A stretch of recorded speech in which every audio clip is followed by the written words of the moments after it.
ॐ स्थापकाय च धर्मस्य सर्वधर्मस्वरूपिणे अवतारवरिष्ठाय रामकृष्णाय ते नमः।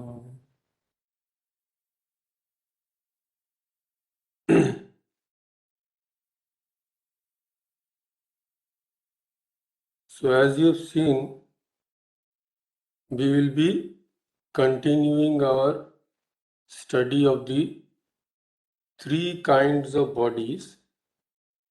The gross body, which is called the Sthula Sharira, the subtle body, which is called the Sukshma Sharira, and the causal body, which is the Karana Sharira.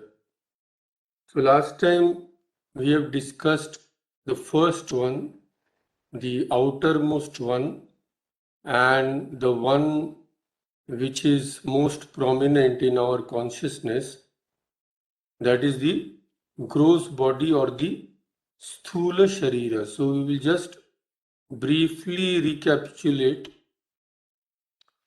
that. We have seen that the psychophysical vehicle of the self can be comprehended in two different ways. That is the threefold body, which we are discussing now, and as the fivefold sheath or the Pancha Koshas, which we may take up later.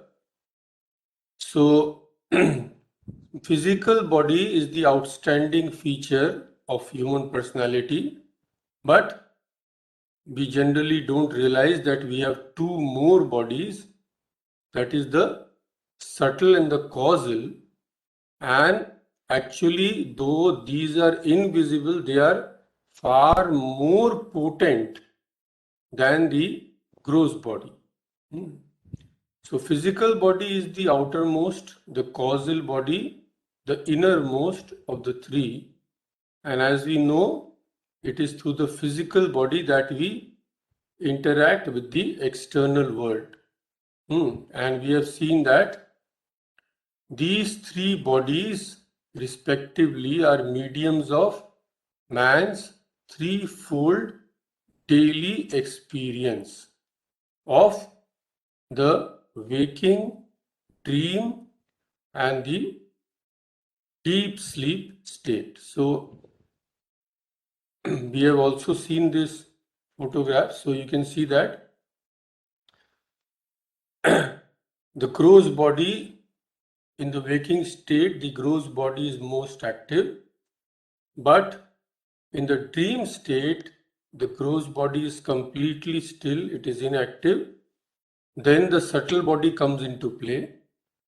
But please remember that it is not that in the waking state the subtle body is not active. Subtle body is active all the time except in the causal deep sleep state. So actually in the deep sleep state only the causal body is active. But in the dream state both the causal body and the subtle body are active. And in the waking state all the three bodies are active. This is the thing. So as we go inner and inner and inner, the outer bodies also stop functioning. So when we are in the waking state, all the three are active. As we go inside, then the gross body is inactive. Then when we proceed still further inside, even the subtle body becomes inactive. That is the thing. So this we have already seen. And we also saw that this, what Sri Shankaracharya says, very important about the gross body, that this body is reputed to be the abode of the infatuation of I and mine. Aham mama iti prathitam shariram mo aspadam sthulam iti. Sthula means gross body. So it is the abode of aham and mama, I and mine.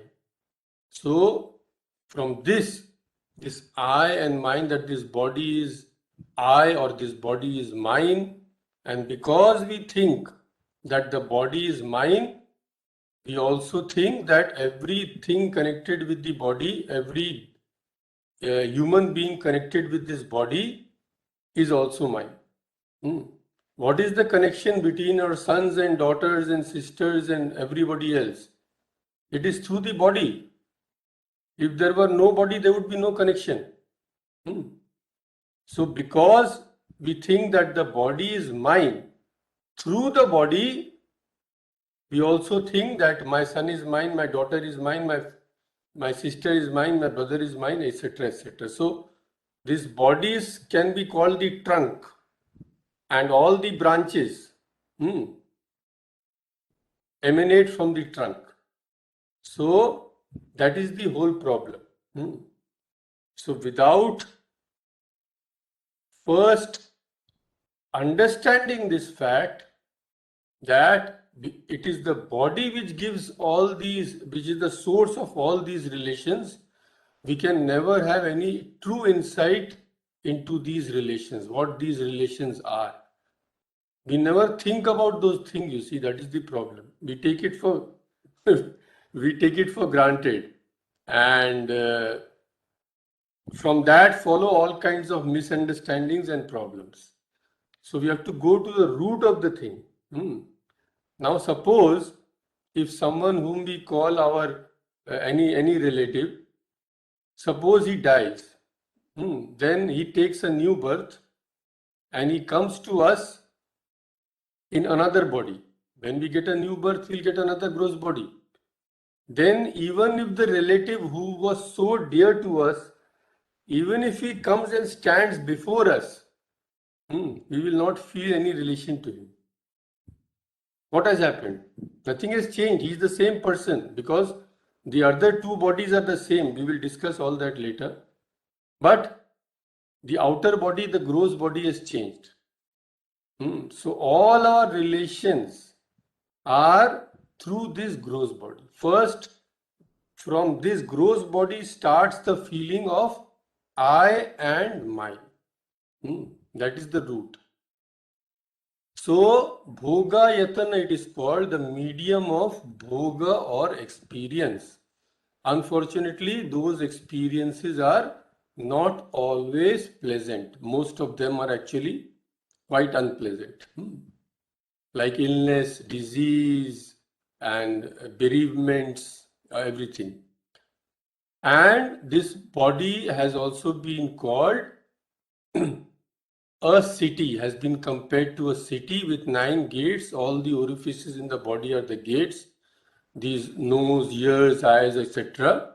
So, Puram Eka Dasha Dwaram Ajasya Vakra Chetasaha. Puram means city. Ekadasha is 11. Dwara is gate. So this is a city with 11 gates. And who resides there? Actually resides there the unwavering one.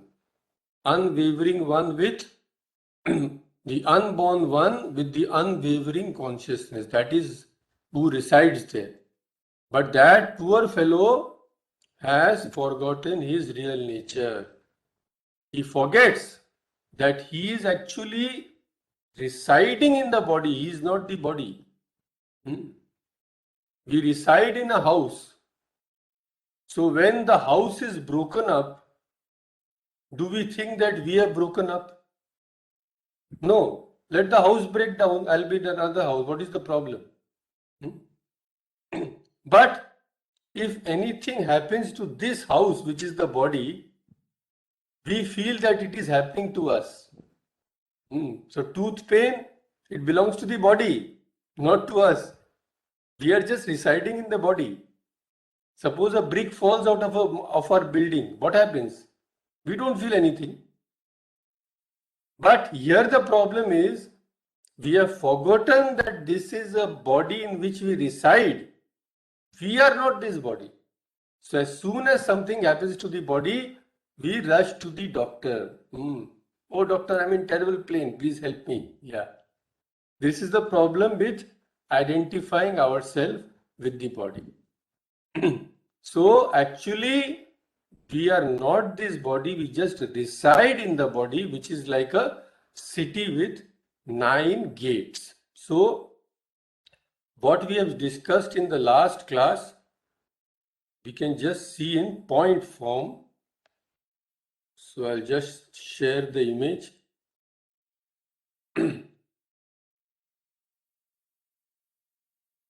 See, these are the properties of the gross body. Number one, it is the outermost body. Behind it lies the subtle body and the causal body. Number two, it is composed of the same gross elements as the perceptible universe. The subtle body and causal body, mind you, they are not composed of gross elements. That is why we cannot see them. But this gross body is composed of all the things of which this outer universe is made. That is why it is perceptible just like any other thing of the world. Third point is the gross body does not persist after death. After death, we leave the body and go. Then this body is either buried or cremated, or if maybe eaten by animals, we don't know. So after death, this does not persist because that which was keeping the body alive, so to say, departs.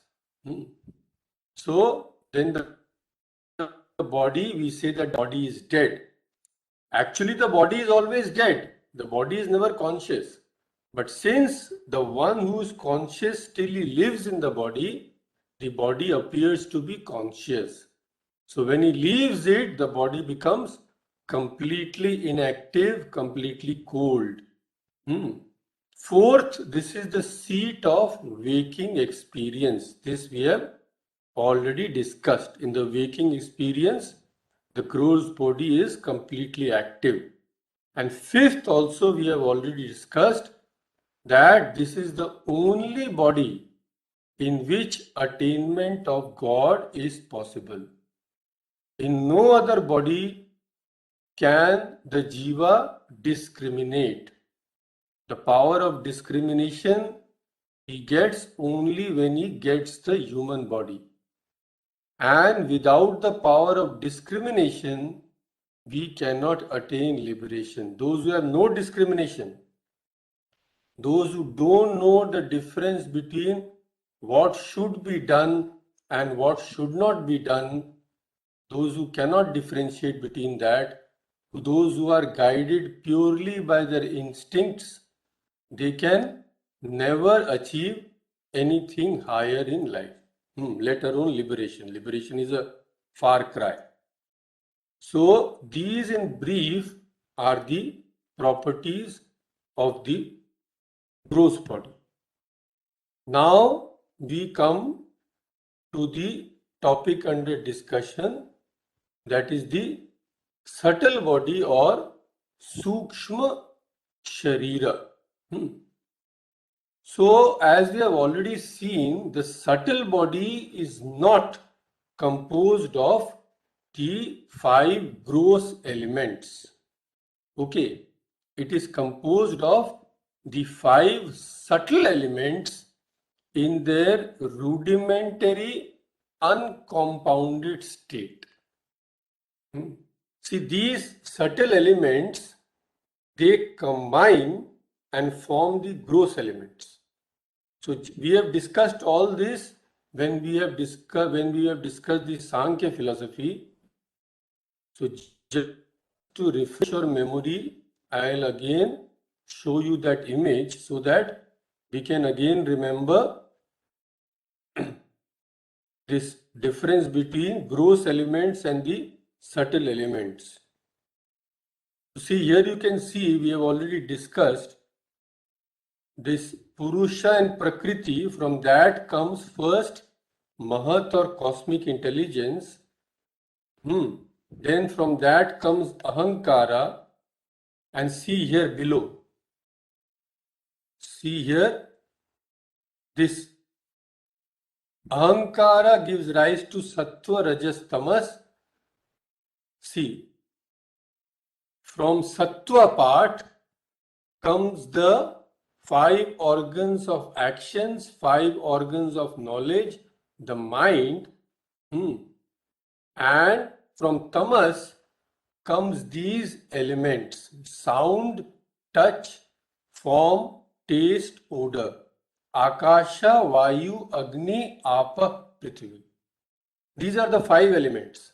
Akasha, Vayu, Agni, fire, Apa is water, Prithvi is earth. So these are the subtle elements.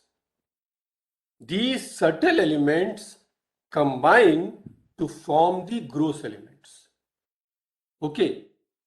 So out of these subtle elements, the subtle body is made. And when they combine with each other and give rise to the gross elements, from those gross elements, the gross body or the sthula sharira is made. Okay.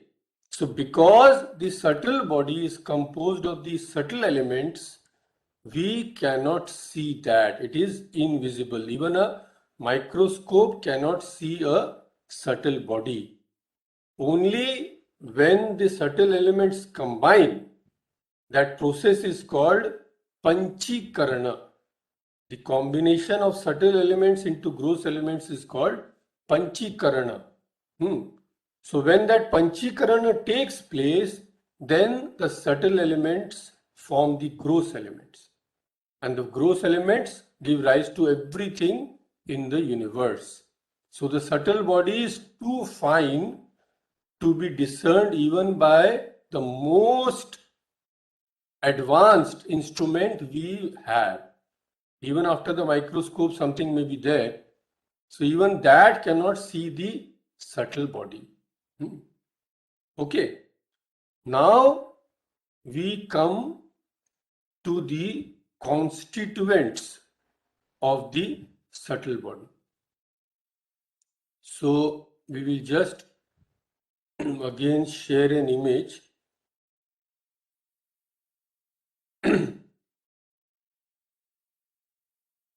From that, these constituents have been described by Shankaracharya in his work called Atma Bodha. Atma Bodha means Atma means self and Bodha means knowledge. So he has written many wonderful basic books on Advaita Vedanta like Vivek Chudamani, and one of them is also Atma Bodha. So here he describes what are the constituents of the subtle body. So here you can see what are the constituents? Pancha Prana Mano Buddhi Dasha Indriya Samanvitam Apanchikrita Bhutottam Sukshmangam Bhoga Sadhanam. So these are the constituents you see. Pancha Prana first. The 5 pranas. Second, Mana. Mana means the mind or manas. Then the Buddhi. Buddhi means the determinative faculty. Then comes Dasha Indriya. Dasha Indriya means the 10 organs. So all these rudimentary elements, that is the Sukshma elements, the subtle elements, Apanchikrita. Panchikrita I have told you, it is when the subtle elements combine to form the gross elements. Now Apanchikrita makes the meaning opposite. That is before the subtle elements combine into gross elements. Before that combination, the subtle elements, Apanchikrita, they form the subtle body. So you can see the translation. The subtle body, the instrument of the soul's experience, consists of 5 pranas, Pancha Prana, the 10 organs, Dasha Indriya, Manas, and the buddhi. So these are the constituents of the subtle body. Okay. Now we will discuss them one by one. What do they mean? Pancha prana, mana, buddhi and indriyas. In a very short way we will discuss, otherwise it will be a long discussion. So we will discuss in detail later. So today we will just have a very short discussion. So pancha prana, what are these? These pancha prana means the 5 pranas. Okay. 5 pranas means to understand what are the 5 pranas, first we have to understand what is prana. What is meant by prana? There are many misconceptions regarding prana. So regarding prana, there is a fantastic analysis by Swami Vivekananda at the beginning of his book Raj Yoga. That is a unique contribution of Swamiji. And as far as my limited intelligence goes, no other scripture has analyzed the concept of prana in such a way as Swamiji has did. So that is a unique contribution of Swamiji. This, and we have discussed the nature of Maya.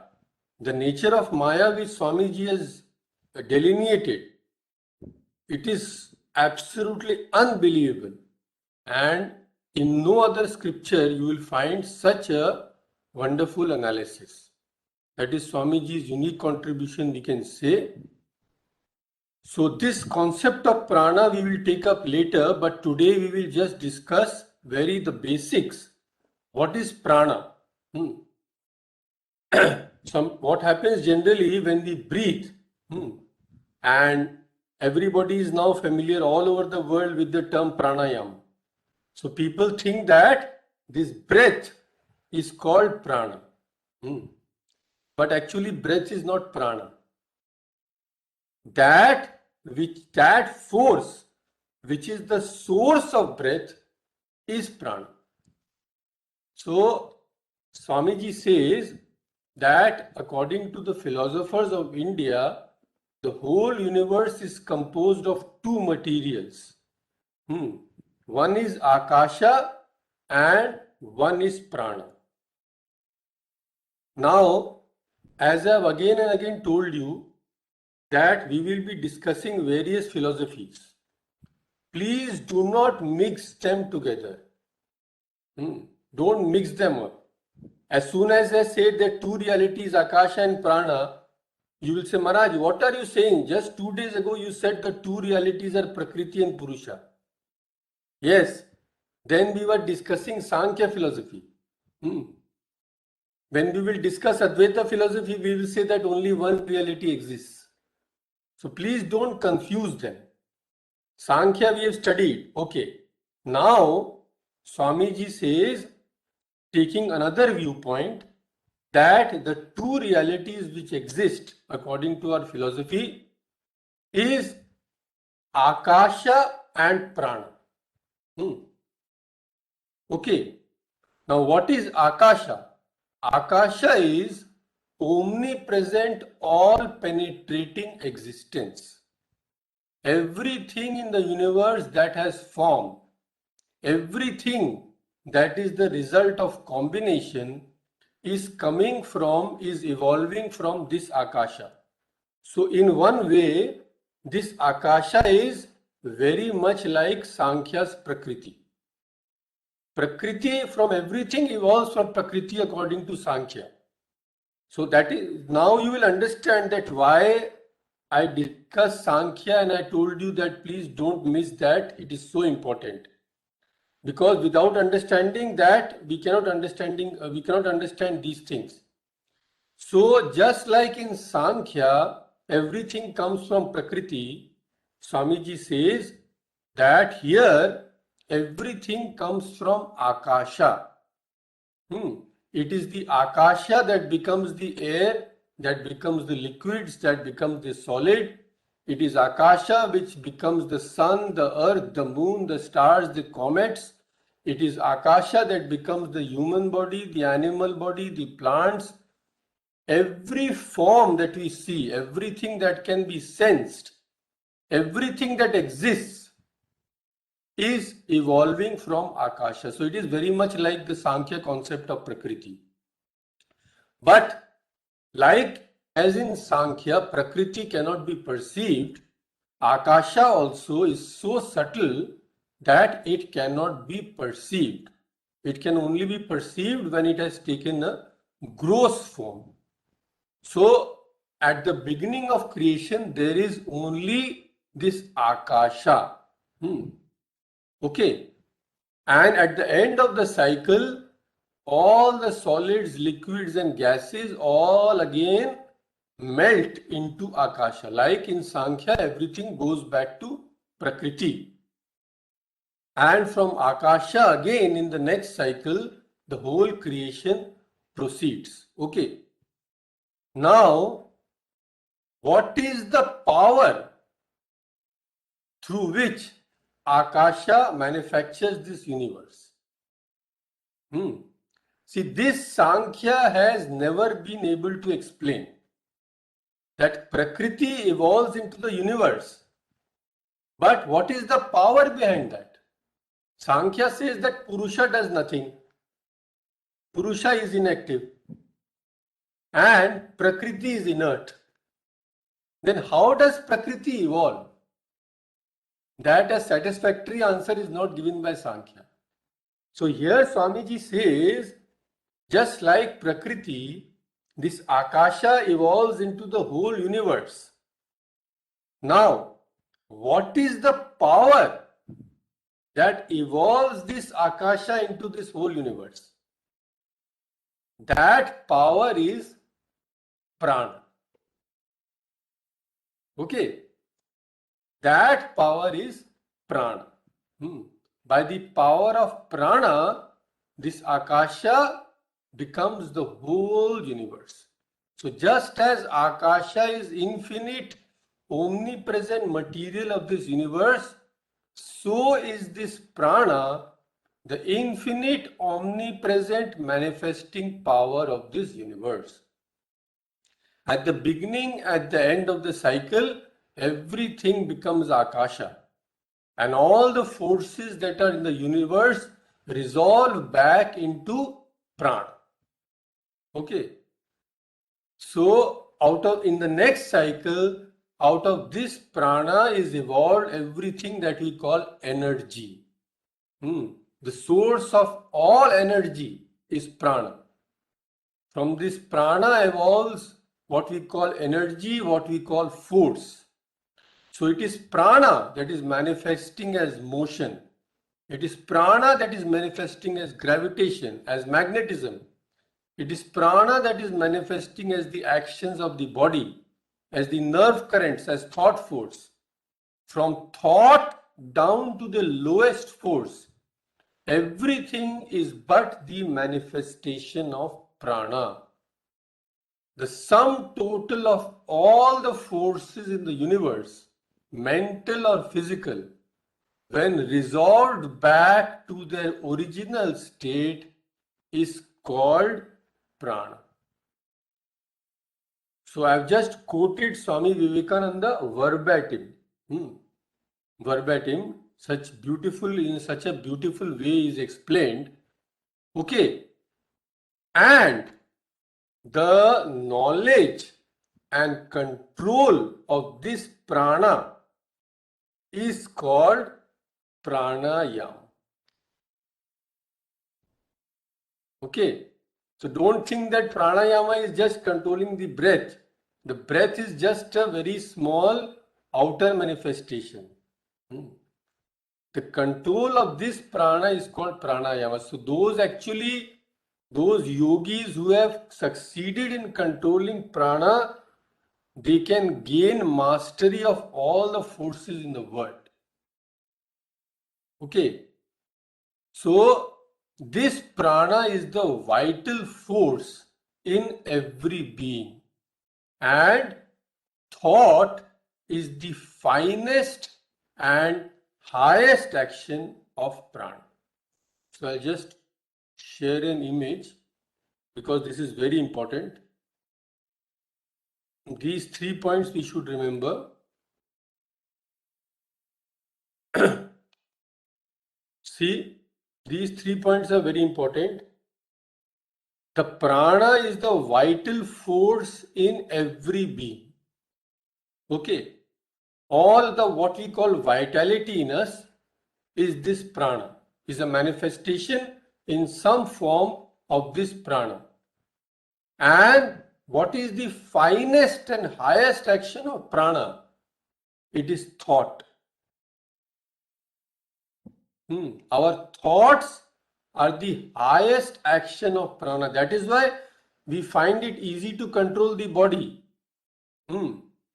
We can sit down whenever we like, we can lie down whenever we like, we can walk whenever we like, we can go wherever we like. It is easy to control the body.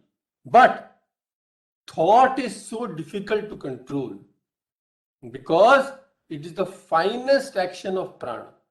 And the more subtle the thing is, the more it is harder to control. We all know that. How difficult it is to control the flow of water. If water is in a vessel, the smallest leak, the water will come out. Because the water is so subtle, but if you keep some things in a jar, those things cannot come out unless you take them out, even if there is a crack. So the subtler the thing is, the more difficult it is to control. And thought is the most subtle because it is the finest and highest action of prana. And third, number 3, the knowledge and control of this prana is really what is meant by pranayama. So don't think that this is all what Swami Vivekananda said about prana. He has said many other things. It is a absolutely unbelievable analysis which only a Vivekananda could do. So we will discuss it sometime later. If we start now, the whole class will be taken up by that.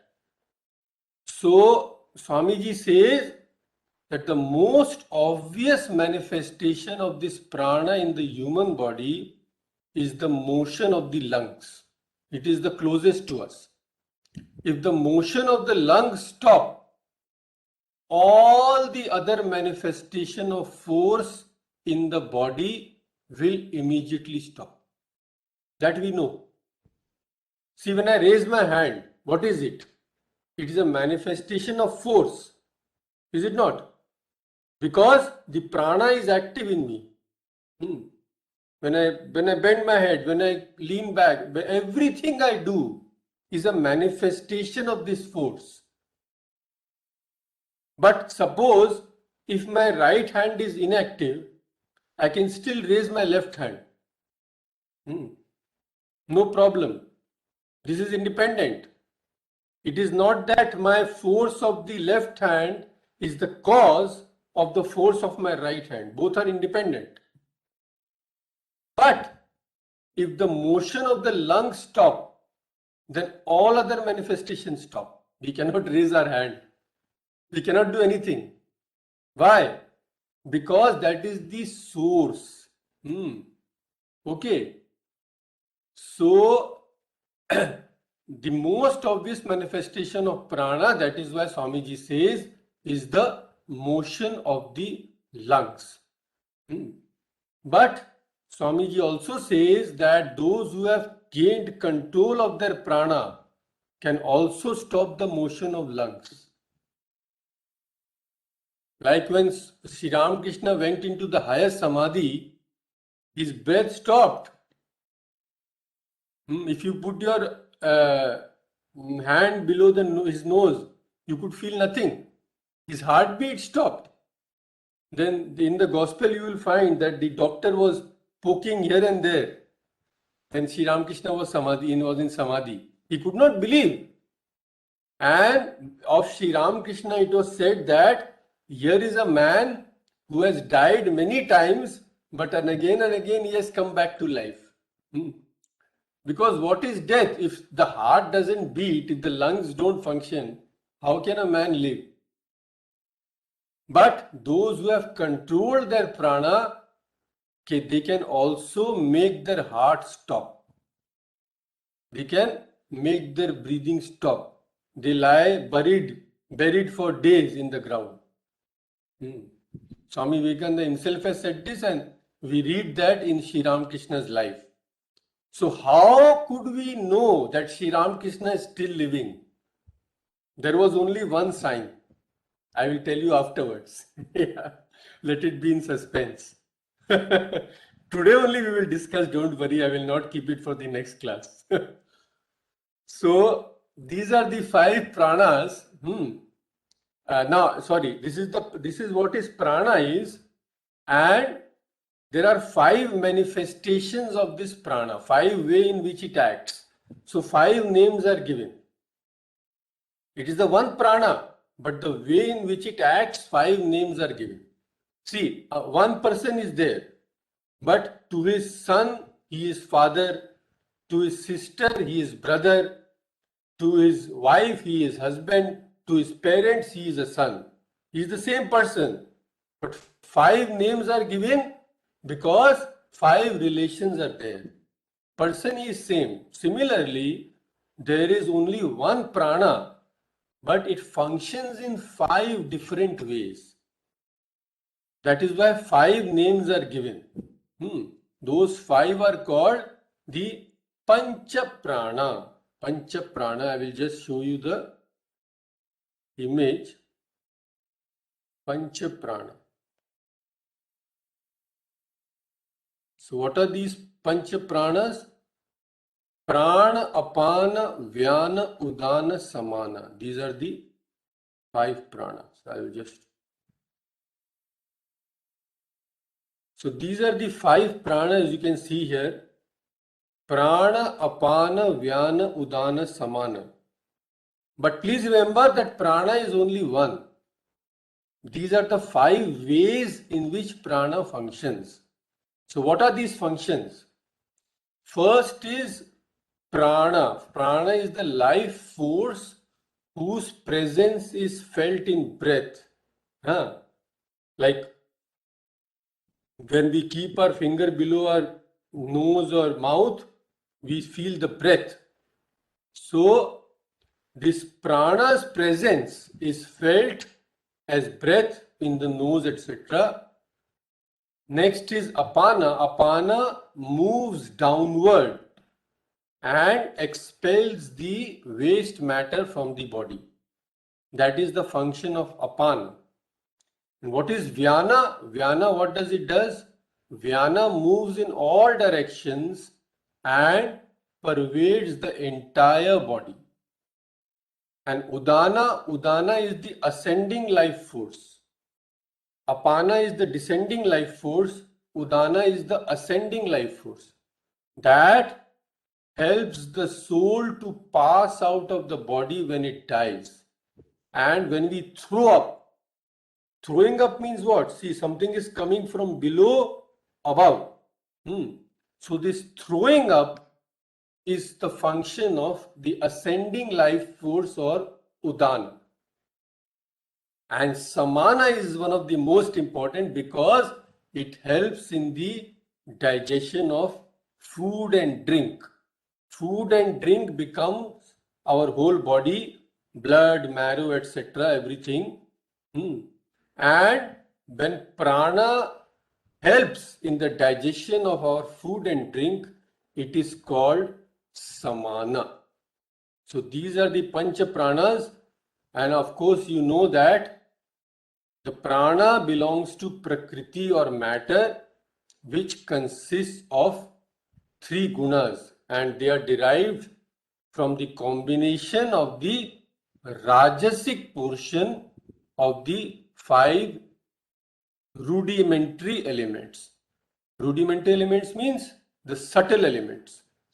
So 5 subtle elements from their rajasic part are derived the pancha pranas.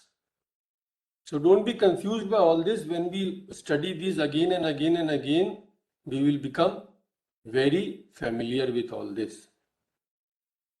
So this is about the prana. So pancha prana, then what was there? Dasha indriya. So Dasha indriya is very simple. You all know 5 organs of actions and 5 organs of perception.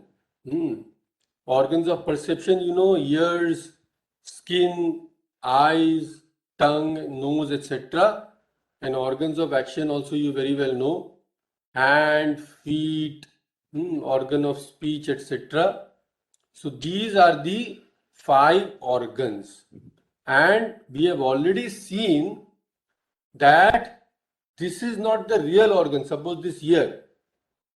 If you say that, you may think that the subtle body you are telling is made up of organs, but the organ is here, and when we die, this remains here. We have already seen that this is not the organ. This is just the outer instrument.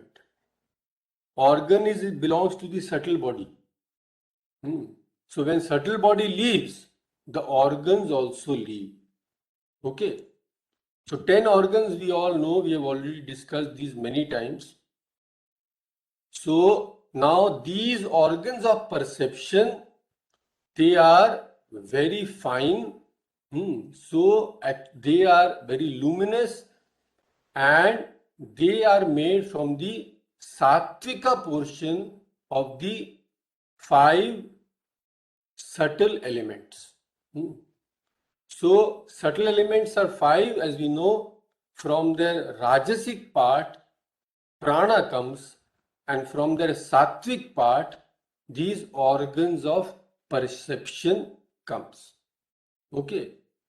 And the 5 organs of action are also from the rajasic part of the 5 subtle elements, because they are by nature active, and the characteristic of rajas is activity, as you know.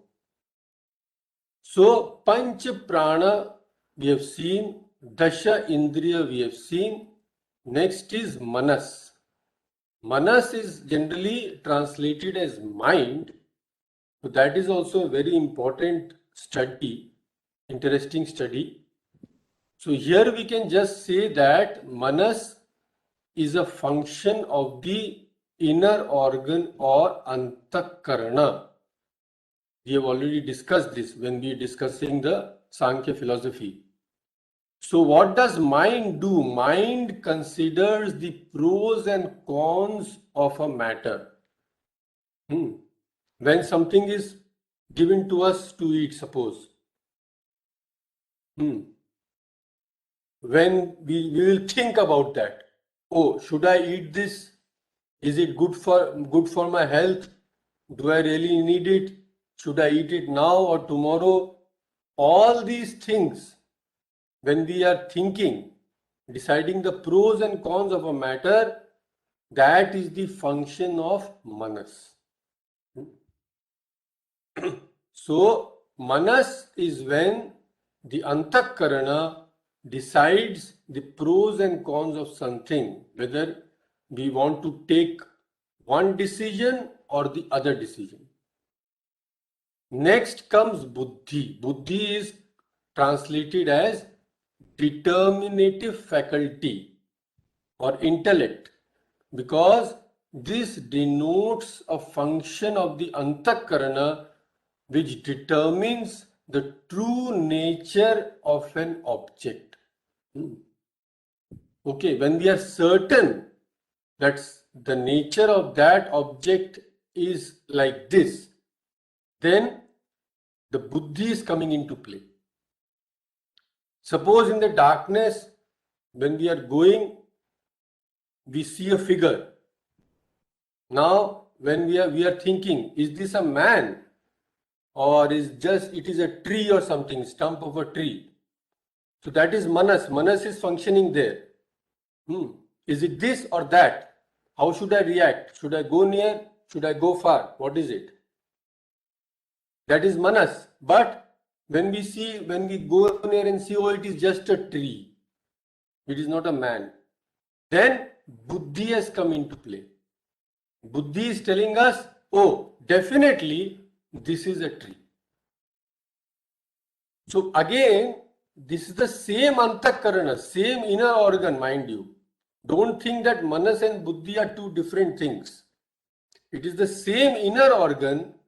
When it is deciding the pros and cons of a thing, it is called manas. And when it is certain about the nature of a thing, it is called buddhi. So, pancha prana, dasha indriya, manas and buddhi. Okay. So, the buddhi, like the manas, is produced by the combined sattvika portion of the 5 subtle elements. Okay, because that is also very subtle. So, there are other 2 functions of the antakarana also, that is the chitta and ahankara, which we will take up some other time. So, the subtle body is an effect of the 5 elements, and subtle body is also material in nature, mind you. It is not that because we cannot see the subtle body, we think it is not material. It is material. Everything except the soul is material. But it is so fine that we cannot see it. Like infrared, ultraviolet rays, we cannot see without any special instrument. This does not mean that it is not material, it is material. So subtle body is also very much material. And accompanied by that, the soul at the time of death leaves the gross body. So the subtle body is actually the seat of desires produced by the actions of the jiva. All the actions in the subtle form, everything is stored in the subtle body. And this is also a superimposition upon the Atman. Atman is identifying itself with the subtle body, then the gross body, etc. So even when it leaves the gross body, it is still identifying itself with the subtle body. And the same identification will continue, the same subtle body will continue till a jiva is liberated. Although we change gross bodies, we have had millions of bodies before, but we have had only one subtle body. This we should remember. So gross bodies change with every birth, but the subtle body does not change. It will be the same till we attain liberation. So there are some things also more to be discussed for subtle body. We cannot complete it now. We will take up the remaining portion of the subtle body and the causal body in the next class. So now, just before ending, I will answer the question which I had raised, that when Sri Ramakrishna was in the highest samadhi, or when anyone is in the highest samadhi, not that many go there, maybe 1 in 100 million, yeah. So only from one sign, his heart is stopped, his lungs are stopped. How do you know that he is alive? He is alive by only one sign. Till the person who is in the highest samadhi, till he has not left the body, how to know that he has not left the body? Only by one sign, that is, his body will be warm. Heat will be there in the body. Why? Because the bodily heat is what is responsible for that heat. The thing responsible for the heat in our body is one of the pranas called Udana. So, till that person is alive, his pranas are there, no? And till the prana is there, the body will be hot. But when we find that the body has become cold, then we are certain that that person is not in the highest samadhi, he has left the body. That is why when Sri Ramakrishna passed away in Kashipur, so they did not realize what it is. It is the highest samadhi, same science. How do you know that Sri Ramakrishna is not in samadhi and he has passed away? Only when they saw that the body of Thakur has become cold, they knew that Thakur has left them. So there is only one sign. That is the thing.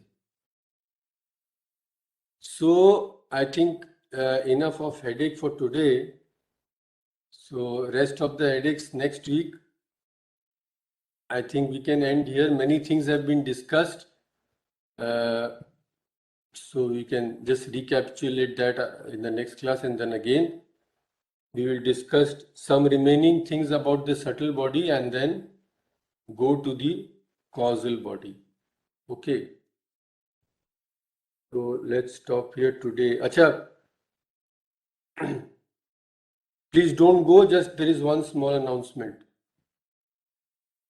Om Shanti Shanti Shanti Hari Om Tat Sat Shri Ram Krishna Arpanamastu.